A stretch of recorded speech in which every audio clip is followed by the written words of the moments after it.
Antonella also had the great privilege of studying with my late husband, Cornelius Reid. And again, I am flattered that she studies with me at this point. She knows the routine and all of this. Antonella needs to sing at about 20% because she also sings classically, and those of us who sing classically or have had a career singing classically, we just love to barrel it out. We just, well, belters do the same thing. I'll kind of take that back. It's just belting opera instead of belting musical theater or gospel or jazz. So again, there's always this little bit of holding back. But we're going to do the same thing with starting with a head voice, right? So with an oo staccato.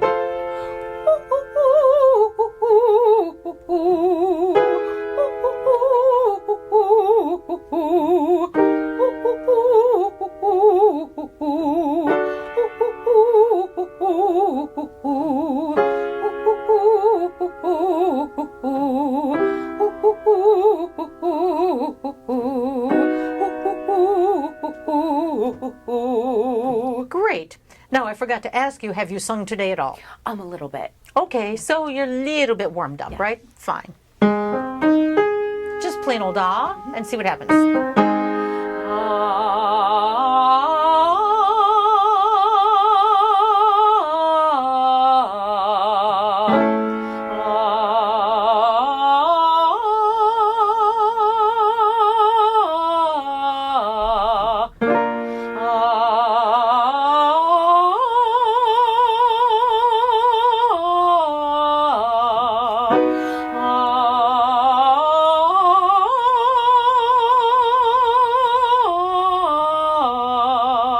When you said you warmed up a little bit, how long ago was that? A while ago? Yeah. Yeah. So you could hear that her voice is still a little, let's say, not coordinated, needs a little bit of fussing, because you can hear it's a little on the breathy side, on those guys in the middle, right?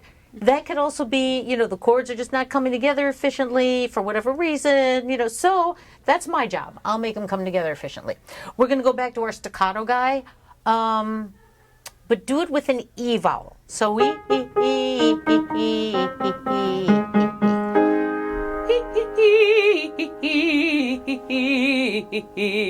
Now do the same thing with an A.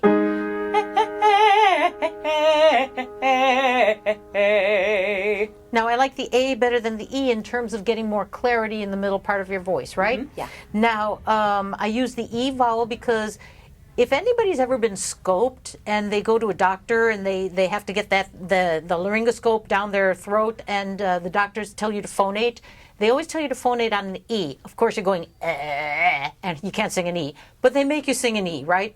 The reason is because the E brings the vocal cords the closest together. So I said, all right, if there's a little bit of breathiness going on there, we want the chords a little closer together. So we're going to do an E, we're going to do a staccato, and that helps get a little bit more of the clarity. The E was okay, but then I said, well, maybe we need the A. And what the A did is it did the same thing in bringing the chords together, but it brought it in a little bit more chest voice. So the A was more clear than the E. Beautiful. I love that. So we're going to do A again, just so you can get a sense of that sound.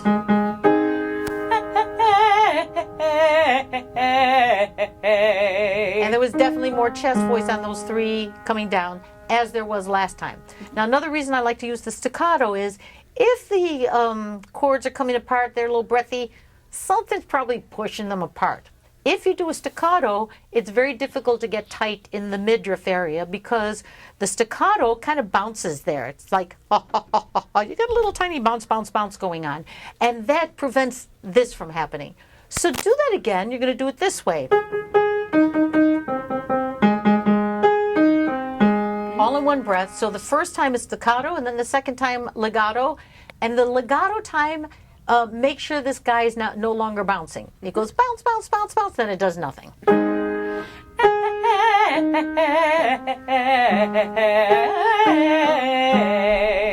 Same thing, all you need is a little bit more momentum getting from the bottom to the top when you go to the legato one.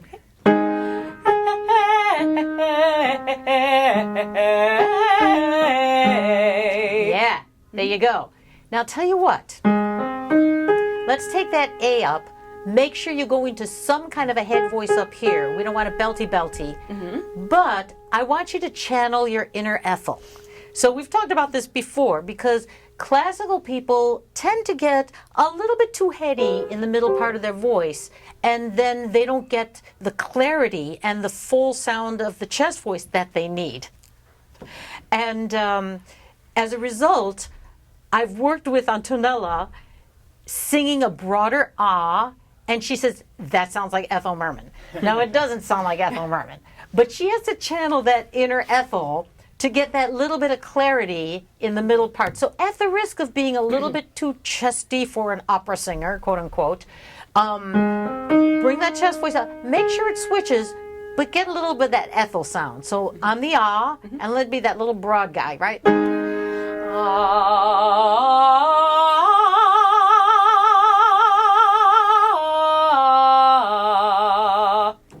Boom. Now it's clear. Do you see?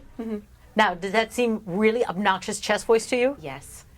Do you see? Do you see? Now I'm asking the audience. That sounds like a pretty good head voice classical sound, right? I'm getting nods from everybody. And that's one of the things that's really difficult about singing. We absolutely don't hear ourselves the way it is out there. Everybody knows that. They hear themselves talking on the phone or whatever. They hear a recording of themselves and everybody freaks out. It's like, I sound weird. Blah. But when it comes to us singers, we really sound weird, because on the inside, we're hearing one thing, but then on the outside, we're hearing everybody else is hearing something else. Now, this is a great classical sound, but most classical singers would say, that's too chesty. I couldn't possibly use that.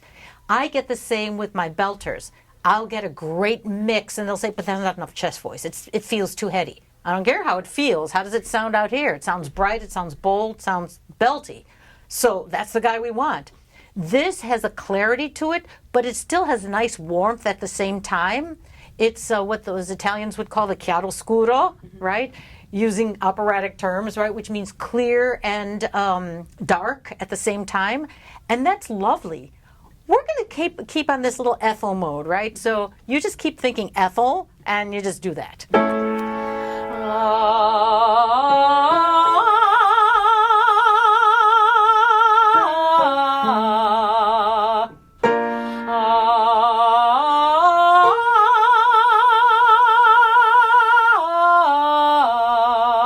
Now, the only thing I'll change about that, I love the top note. The only thing I'll change about that is the fifth right there.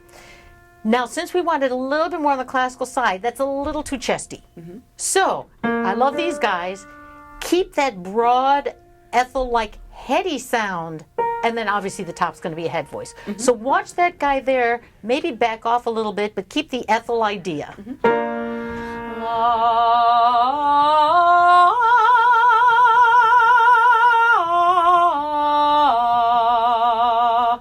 Oh, now that was interesting. So you had a little bit more chest voice on the way up, but then you had a little bit more head voice on the way down.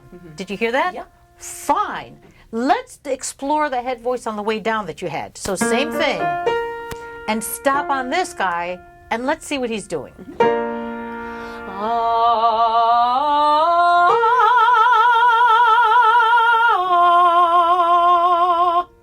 Now, did that seem like an Ethel sound to you? Did not. Did not. Okay. Now, can you keep it more or less that volume, but make it an Ethel sound? Okay. On the way down.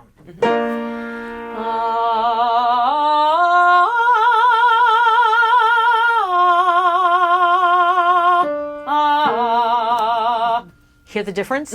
Yeah. Now, does it sound obnoxious, Ethel, and you wouldn't ever want to sing that? Correct. Yeah. And again, thank you, because you're demonstrating all these wonderful things for me.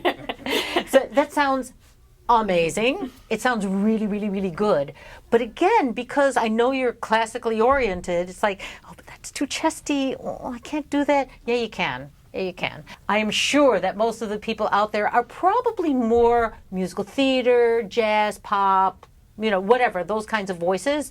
So what I've noticed, and you all use a lot of chest voice, but what I've noticed lately with classical singers is they shy away from the chest voice for some reason. They don't have enough of that bite in the middle, enough of that which I personally think makes a real good sound, right? Let's go a little bit higher with this idea. So we're starting not so low in the chest voice, but still think that Ethel idea all the way up. And it's not high, but it's high enough that obviously you're not going to bring the chest voice up. But just think that Ethel form, right?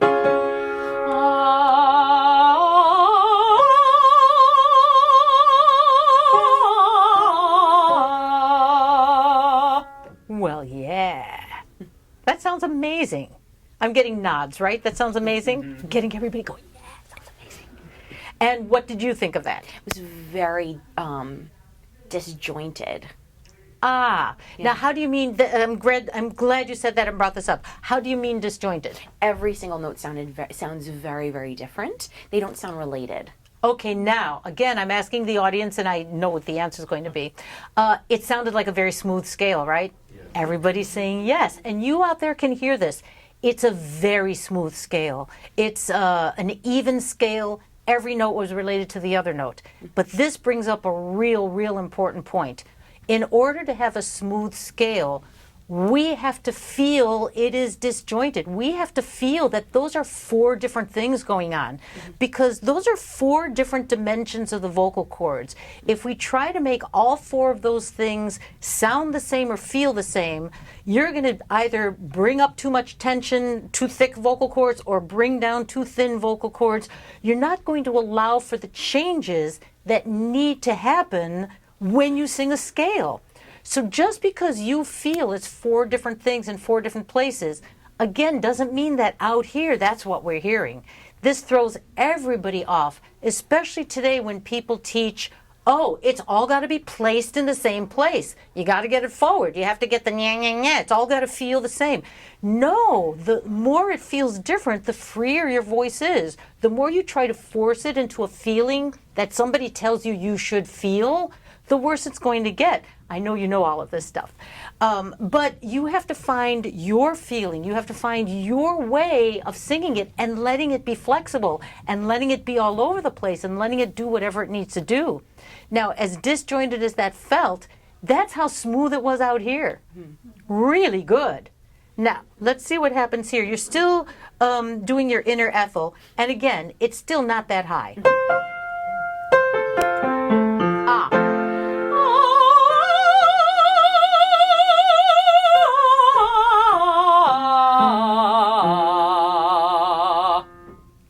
Brilliant.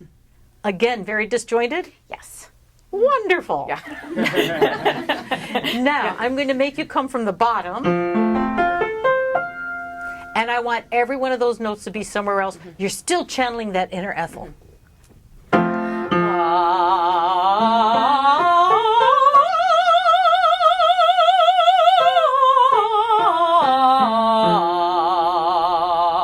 Now, as good as that was, I'm going to fuss. That was fine. I need a little bit more Ethel on the way down. Not chesty necessarily, but you think that. I need a little bit more of an a little more almost exaggerated Ethel. On the way up, you're great. Don't even worry about it.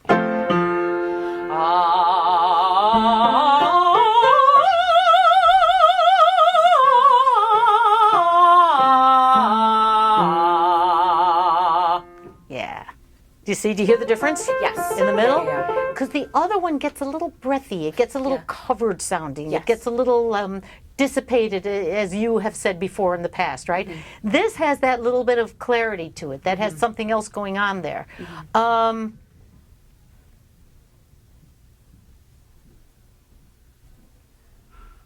I'll tell you what.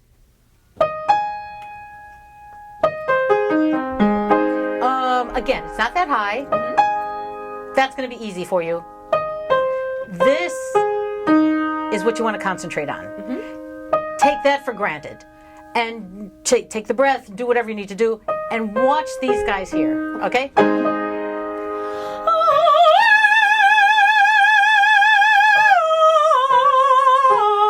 I'm stopping you. Do you hear it? Yeah. Right there. Yeah. Now, you notice how on the top, because we got a little higher, the ah got a little bit broader. Yes. Can you keep that broader ah on the way down? And again, keep thinking it's almost going into like a belty form, right? So keep that broader ah.